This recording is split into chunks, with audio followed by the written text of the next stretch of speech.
5 seconds.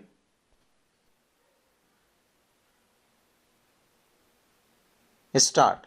Despite winning the first Gulf War, George H.W. Bush lost the U.S. presidential elections of 1992 to William Jefferson.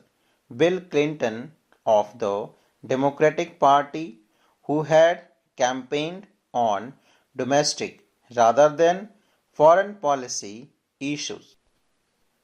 Bill Clinton won again in 1996 and thus remained the President of the US for 8 years. During the Clinton years, it often seemed that the US had withdrawn into its internal affairs and was not fully engaged in world politics. In foreign policy, the Clinton government tended to focus on soft issues like democracy, promotion, climate change, and world trade rather than on the hard politics of military power and security. Nevertheless, the US on occasion did show its readiness to use military power even during the Clinton years.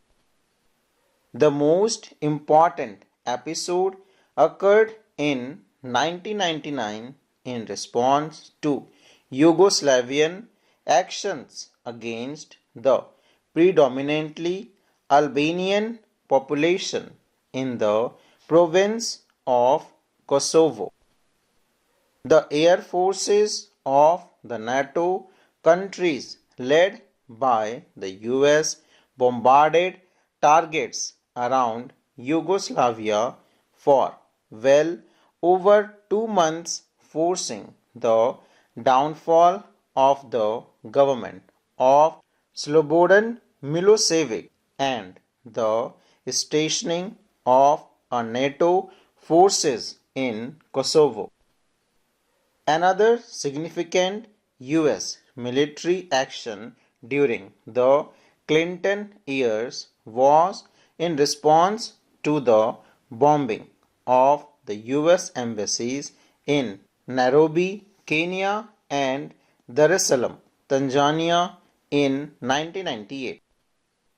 These bombings were attributed to Al-Qaeda, a terrorist organization strongly influenced by extremist Islamist ideas. Within a few days of this bombing, President Clinton ordered Operation Infinite Reach, a series of cruise missile strikes on Al-Qaeda terrorist targets in Sudan and Afghanistan.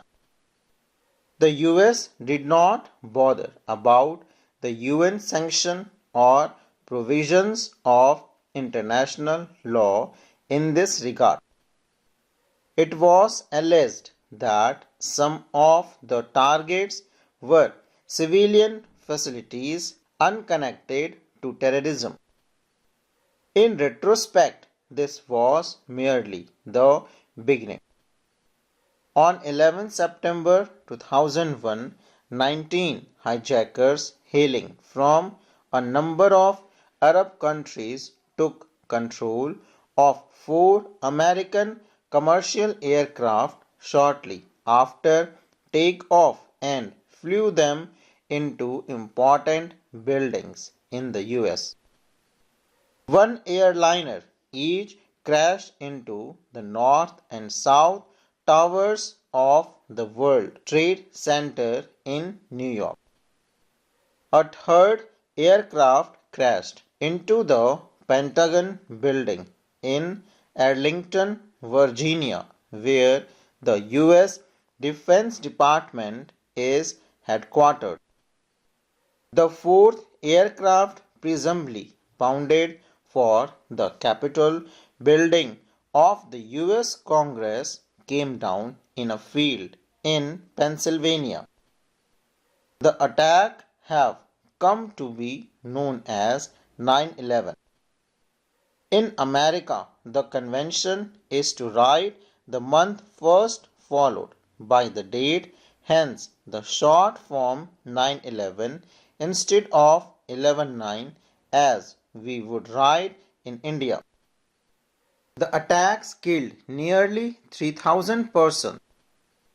The term of their shocking effect on Americans, they have been compared to the British burning of Washington DC in 1814 and the Japanese attack on Pearl Harbor in 1941. However, in terms of loss of life, 9/11 was the most severe attack on US soil since the founding of the country in 1776. The US responses to 9/11 was swift and ferocious. Clinton had been succeeded in the US presidency by George W. Bush on the Republican Party, son of the earlier President George H. W. Bush. Unlike Clinton, Bush had a much harder view on US interests and of the means by which to advance them. As a part of its global war on terror, the US launched Operation Enduring Freedom against all those suspected to be behind this attack, mainly Al-Qaeda and the Taliban regime in Afghanistan. The Taliban regime was easily overthrown, but remnants of the Taliban and Al-Qaeda have remained potent, as is clear from the number of terrorist attacks launched by them against the Western target since. The US forces made arrests all over the world, often without the knowledge of the government of the persons being arrested, transported these persons across countries and detained them in secret prisons. Some of them were brought to Guantanamo Bay, a US naval base in Cuba, where the prisoners did not enjoy the protection of international law or the law of their own country or that of the US. Even the UN representatives were not allowed to meet these prisoners. On 19 March 2003, the US launched its invasion of Iraq under the code name Operation Iraqi Freedom. More than 40 other countries joined in the US-led coalition of the willing after the UN refuses to give its mandate to the invasion. The ostensible purpose of the invasion was to prevent Iraq from developing weapons of mass destruction WMD.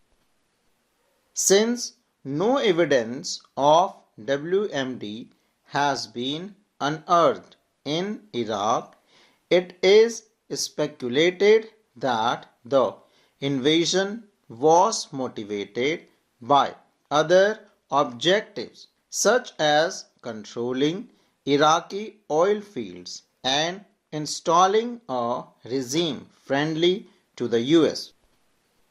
Although the government of Saddam Hussein fell swiftly, the US has not been able to pacify Iraq. Instead of full-fledged insurgency against US occupation was ignited in Iraq. It is conservatively estimated that 50,000 Iraqi civilians have been killed since the US-led invasion. It is now widely recognized that the US invasion of Iraq was in some crucial respects both a military and political failure. Full stop.